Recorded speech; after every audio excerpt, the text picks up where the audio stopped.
Hi students, welcome back to our channel LSRW Spoken English through Telugu.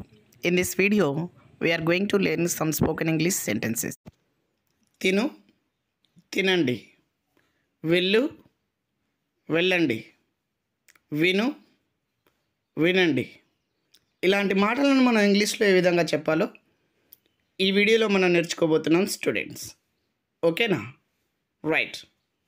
తిను, eat, వెళ్ళు, go, విను, listen.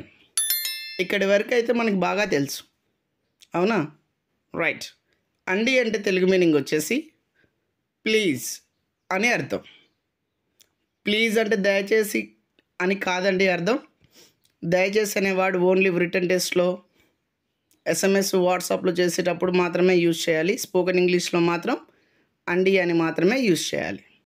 తినండి, please eat, వెళ్ళండి, please go, వినండి, please listen.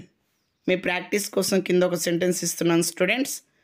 ఇచ్చిన సెంటెన్స్ని ప్లీజ్ అనే వర్డ్తో ఇంగ్లీష్లో ఏ విధంగా చెప్పాలో కామెంట్ బాక్స్లో కామెంట్ చేయండి స్టూడెంట్స్. ఓకేనా?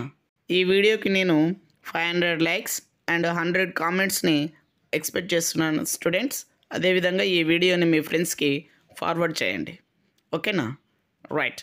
నేను ఇప్పుడు తెలుగులో ఇస్తున్నాను, దాన్ని ఇంగ్లీష్లో చెప్పడానికి ట్రై చేయండి. ఆడు, ఆడండి. Thanks for watching. Please subscribe my channel.